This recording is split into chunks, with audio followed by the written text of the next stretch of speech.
नमस्कार, SBT news में आपका स्वागत है। पेश है 27 सितंबर सोमवार दोपहर 3:15 बजे राजस्थान जोधपुर बीकानेर की बड़ी खबरें। 3 कृषि कानूनों के खिलाफ चल रहे आंदोलन के बीच किसानों के आह्वान पर आज भारत बंद का मिला जुला असर रहा। हरियाणा, पंजाब, दिल्ली, उत्तर प्रदेश और राजस्थान में इस बंद का ज्यादा असर दिखाई दिया। जगह जगह किसानों ने प्रदर्शन किए। प्रदर्शन के दौरान दिल्ली सिंघू बॉर्डर पर एक किसान की मौत हो गई है। पुलिस का कहना है कि दिल का दौरा पड़ने से उसकी जान गई है।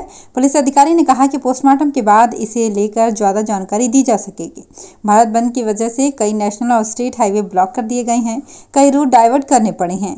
ट्रेनों की आवाजाही भी प्रभावित है। दिल्ली से जाने वाले कई ट्रेनें रद्द कर दी गई है।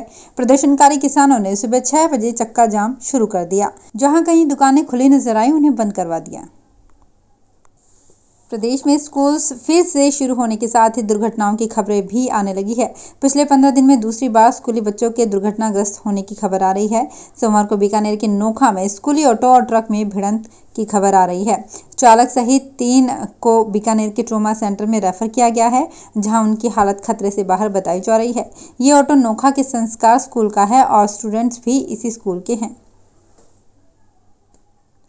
यूं तो रंग रंगीलो राजस्थान की हर जगह अपने आप में दर्शनीय स्थल है। यहाँ की कला, इतिहास, संस्कृति हर एक को लुभाती है। परंतु पूर्वी राजस्थान में मध्य प्रदेश की सीमा पर स्थित सवाई माधोपुर जिले का क्षेत्रफल 4,498 किलोमीटर है।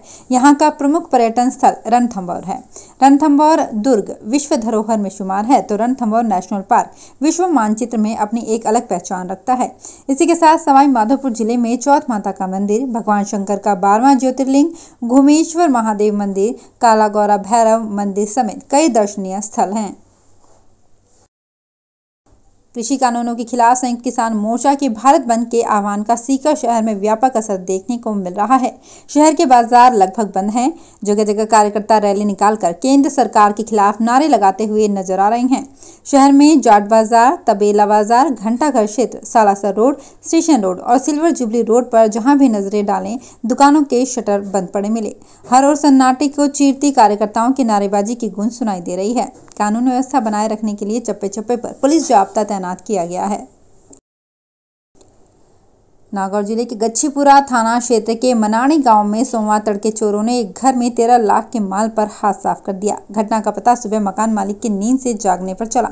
घटना के वक्त मकान मालिक और परिजन कूलर की ठंडी हवा में गहरी नींद में थे और चोरों ने एक कमरे की खिड़की को तोड़कर उसे बड़े आराम से बाहर निकाल कर घर में घुसकर इस वारदात को अंजाम दे दिया। घर में चोरी का पता लगते ही ग्रामीणों की भीड़ जमा हो गई और गच्छीपुरा थाना पुलिस को सूचना दी गई। अलवर के राजगढ़ कस्बे में मुख्य डाकघर में लगा एटीएम रविवार रात को बदमाश उखाड़ कर ले गए। यहां से 15 किलोमीटर दूर गोविंदपुरा गांव में एटीएम को काट कर पटक गए। एटीएम में 2,09,500 रुपए थे। सुबह 6 बजे डाकघर में लगा एटीएम नहीं होने की सूचना पुलिस को लगी। इसके बाद पुलिस मौके पर पहुंची। एटीएम नहीं मिला। कुछ देर बाद पुलिस को सूचना मिली कि धमरेड़ रोड पर एटीएम मशीन पड़ी है जो कटी हुई है। मतलब बदमाश एटीएम की रकम निकाल कर वहां इसे पटक कर चले गए। उपराष्ट्रपति एम वेंकैया नायडू अपनी 4 दिवसीय यात्रा के तहत आज शाम 4 बजे जोधपुर पहुंचेंगे। वे एयरपोर्ट से सीधे मेहरानगढ़ जाएंगे, जहां पर्यटन दिवस के अवसर पर मेहरानगढ़ दुर्ग तथा म्यूजियम का भ्रमण कर वहां सांस्कृतिक कार्यक्रम में शामिल होंगे। उपराष्ट्रपति 28 सितंबर को IIT जोधपुर में Jodhpur city knowledge and innovation cluster का शुभारंभ करेंगे। साथ ही वे आर्टिफिशियल इंटेलिजेंस ऑफ थिंग्स प्रयोगशाला की नींव भी रखेंगे। भारत बंद के आह्वान पर सोमवार को बीकानेर जिले की अनाज मंडियां बंद हैं। कच्ची आड़त व्यापार संघ के पदाधिकारियों ने संयुक्त किसान मोर्चा के तत्वाधान में सोमवार को प्रस्तावित भारत बंद का समर्थन करते हुए मंडी बंद की घोषणा की। श्री बीकानेर कच्ची आड़त व्यापार संघ के महामंत्री नंद किशोर राठी ने बताया कि किसानों के भारत बंद आह्वान पर संयुक्त किसान मोर्चा के तत्वाधान में भारत बंद को सफल बनाने के लिए ये सर्वसम्मति से निर्णय लिया गया। कोरोना महामारी के कारण घर में बंद पहली से 5वीं कक्षा तक के बच्चों ने आज करीब 1.5 साल बाद स्कूलों में कदम रखा। सोमवार से इन बच्चों के लिए स्कूल खुल गए। राज्य सरकार ने गत वर्ष 22 मार्च को प्रदेश में लॉकडाउन करने का निर्णय लिया था, जिसके बाद से पहली से 5वीं तक के बच्चों के स्कूल बंद थे।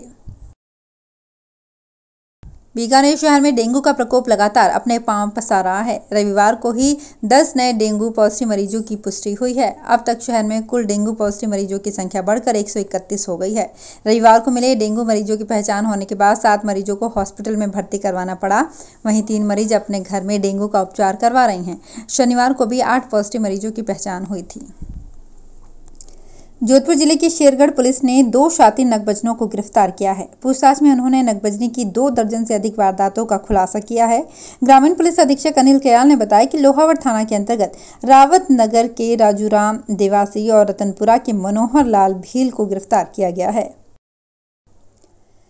आसमान साफ होने के साथ ही गर्मी से निजात मिल चुकी है। न्यूनतम तापमान 26.2 डिग्री सेल्सियस रहा। इस वजह से राहत में कुछ देर कूलर चलाने के बाद पंखे से ही राहत मिली। दिन में भी सुबह से उमस न होने के कारण मौसम सुहाना रहा। तापमान भी सामान्य के आसपास रहा। हालांकि यूपी बंगाल की खाड़ी में बने कम दबाव के क्षेत्र के कारण 28-29 को प्रदेश में बारिश होने के आसार जताए गए हैं, लेकिन पूर्वी राजस्थान में बारिश की संभावना ज्यादा है। 3 दिवसीय पल्स पोलियो अभियान के दूसरे दिन वंचित रहे बच्चों को घर घर जाकर पोलियो खुराक पिलाई गई। सीएमएचओ डॉक्टर बलवंत मंडा ने बताया कि अभियान के पहले स्वास्थ्य कर्मियों ने बूथ पर पोलियो खुराक पिलाई। अब 2 दिन तक वंचित रहे नौनिहालों को संबंधित वार्ड के घर घर जाकर 5 साल तक के नौनिहालों को पोलियो की दवा पिलाई जाएगी। इस अभियान में 6,73,818 नौनिहालों को पोलियो रोधी दवा पिलाने का लक्ष्य रखा गया है। कालीबाई मेधावी स्कूटी योजना में पंजीयन करवाना टेढ़ी खीर हो गया है। सोशल एक्टिविस्ट डूंगर सिंह तेहन देसन ने बताया कि राज्य सरकार की साइट अपडेट नहीं होने के कारण सामान्य वर्ग के गरीब परिवारों को जो EW सर्टिफिकेट जारी है अपना पंजीयन नहीं करवा पा रहे हैं। पहले तो 4 महीने पटवारी हड़ताल होने के कारण सर्टिफिकेट पर उनके हस्ताक्षर नहीं हो पाए तो मामला लंबित चल रहा था। अब जब हस्ताक्षर हो गए हैं तो और ऑनलाइन आवेदन करने पर पूर्व में किया गया आवेदन एडिट नहीं हो रहा है। बॉलीवुड के सबसे हॉट कपल माने जाने वाले रणबीर कपूर और आलिया भट्ट की शादी का सभी लोग बड़ी बेसब्री के साथ इंतजार कर रहे हैं। लंबे अरसे से दोनों की शादी के कयास लगाए जा रहे हैं। जोधपुर बहुत प्रसिद्ध वेडिंग डेस्टिनेशन माना जाता है। ऐसे में माना जा रहा है कि ये दोनों यहाँ शादी के लिए लोकेशन की तलाश में आए हैं। वैसे कल यानी 28 सितंबर को रणबीर का जन्मदिन भी है। ऐसे में दोनों जन्मदिन के बहाने अपनी शादी की लोकेशन को अंतिम रूप देने में जुटे हैं।